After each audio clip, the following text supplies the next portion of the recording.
Kasian kasian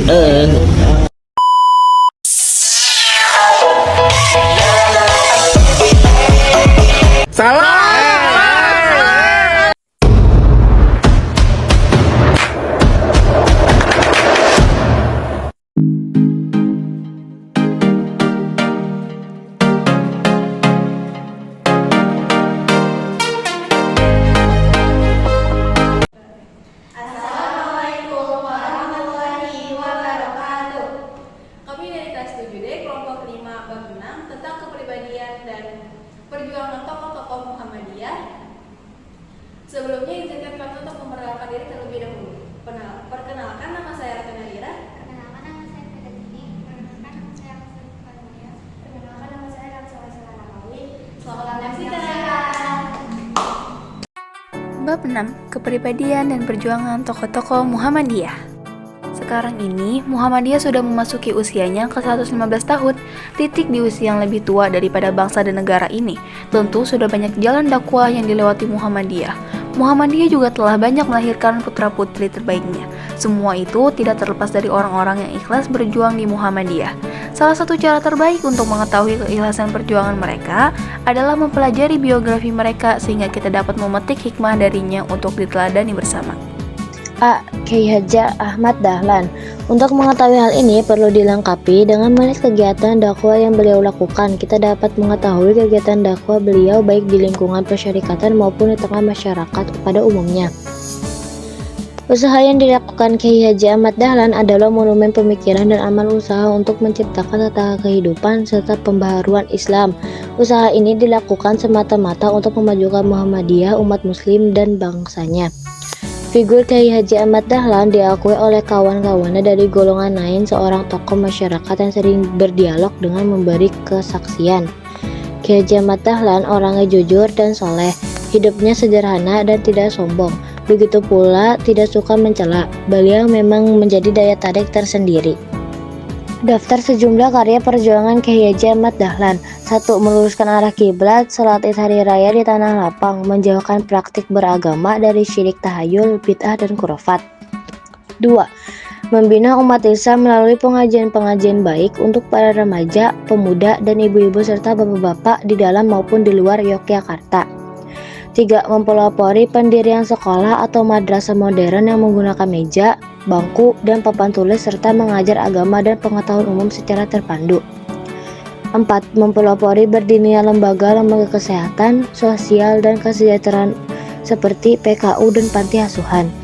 5. Mendirikan taman pustaka, majalah Suara Muhammadiyah, dan lembaga penolong haji. Kyai Haji Ibrahim. Kyai Haji Ibrahim adalah ketua Muhammadiyah kedua setelah Kyai Haji Ahmad Dahlan. Beliau dilahirkan di Kauman, Yogyakarta pada tanggal 7 Mei 1874 dan wafat dalam usia yang masih sangat muda, yaitu 46 tahun. Pada awal tahun 1934, beliau telah menderita sakit. Masa kecil Ibrahim dilalui dalam asuhan pendidikan agama oleh orang tuanya. Selain itu, Ibrahim juga dibimbing ilmu agama oleh saudaranya sendiri atau kakek tertua, yaitu Kyai Haji Muhammad Nur. Beliau menunaikan ibadah haji pada usia 17 tahun dan dilanjutkan pula belajar ilmu agama di Mekah selama lebih kurang 7-8 tahun. Kyai Haji Ibrahim juga memimpin pengajian bagi kaum ibu supaya rajin beramal dan beribadah, senantiasa mengingat Allah, mengerjakan perintah agama Islam. Forum pengajian ini diberi nama Az-Zakirat. Pengajian yang diasuh langsung oleh Kyai Haji Ibrahim itu memakai metode tradisional dan dilaksanakan setiap hari kecuali hari Jumat dan Selasa. Kegiatan-kegiatan yang dapat dikatakan menonjol penting dan patut dicatat pada masa kepemimpinan Kyai Haji Ibrahim yaitu A. Didirikan Fons Dahlan yang diketuai oleh Haji Fahrudin. B. Pada tahun 1925 diadakan hitanan massal. C. Dakwah Muhammadiyah secara gencar disebarluaskan keluar Jawa.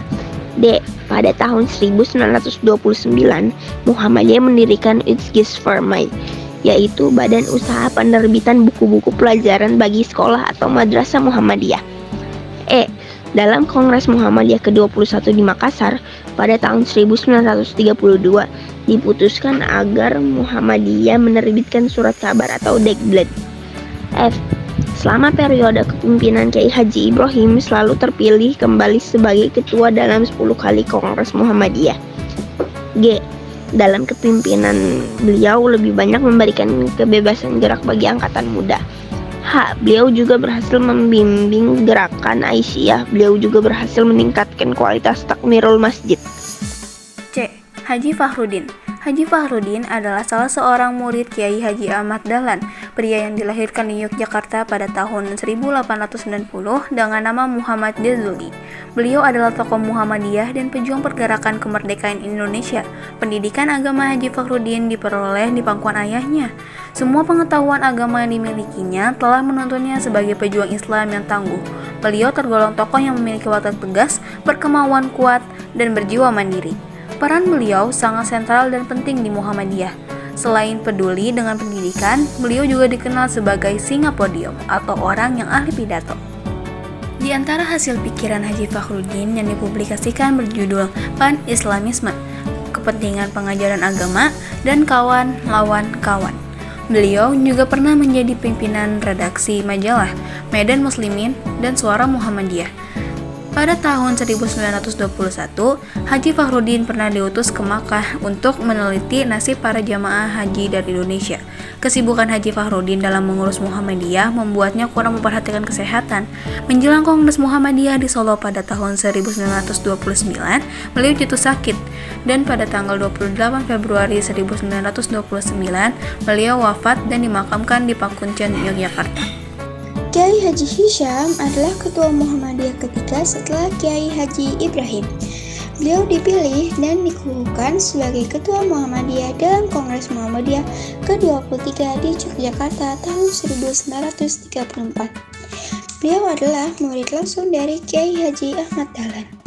Beliau juga memimpin Muhammadiyah selama 3 tahun. Keunggulan Kiai Haji Hisham terletak dalam keterlibatan administrasi dan manajemen organisasi. Pada periode tersebut, Muhammadiyah telah membuka sekolah dasar 3 tahun, yaitu Folk School atau sekolah desa. Setelah itu dibuka pula Verval School Muhammadiyah di Indonesia. Pada saat pemerintah Belanda membuka Standard School, Muhammadiyah mendirikan sekolah yang sama. Bahkan juga mendirikan Hollands Inland School Met the Quran Muhammadiyah. Kebijakan Kiai Haji Hisham dalam memimpin Muhammadiyah saat itu diarahkan pada modernisasi sekolah atau madrasah Muhammadiyah sehingga selaras dengan kemajuan dan lembaga pendidikan yang dicapai pemerintah Belanda. Usaha Kiai Haji Hisham menjadikan lembaga pendidikan Muhammadiyah mengalami perkembangan pesat. Pada akhir tahun 1932, Muhammadiyah memiliki 103 Folk School, 42 Standard School, 69 Hollands Inland School atau HIS, dan 25 Skakel School. Berkat jasa-jasa Kiai Haji Hisham dalam memajukan pendidikan untuk masyarakat, maka beliau mendapatkan penghargaan dari pemerintah Belanda berupa bintang tanda jasa, yaitu Ridder Orde van Oranje Nassau. Kiai Haji Mas Mansur. Kiai Haji Mas Mansur lahir pada hari Kamis tanggal 25 Juni 1896 Masehi di Surabaya. Masa kecil Kiai Haji Mas Mansur dilalui dengan belajar agama pada ayahnya sendiri. Di samping itu, beliau dikirim ayahnya ke pondok pesantren Demangan Bangkalan Madura untuk mengaji Al-Quran dan kitab-kitab keislaman. Setelah sang guru di pesantren tersebut wafat, beliau kemudian pulang lagi ke Surabaya. Kemudian beliau melanjutkan pendidikan di luar negeri. Langkah awal Kiai Haji Mas Mansur sepulang dari belajar di luar negeri adalah bergabung dalam Syarikat Islam SI. Selain itu, beliau juga membentuk majelis diskusi bersama Abdul Wahab Husbullah yang diberi nama Tasbir Al-Afkar Cakrawala Pemikiran. Pikiran-pikiran pembaharuannya dituangkan dalam media massa. Majalah pertama kali diterbitkan bernama Suara Santri, dan majalah kedua yang diterbitkannya yaitu Jinem. Ia membuat majalah tersebut untuk menuangkan pikiran-pikirannya dan mengajak para pemuda melatih mengekspresikan pikirannya dalam bentuk tulisan.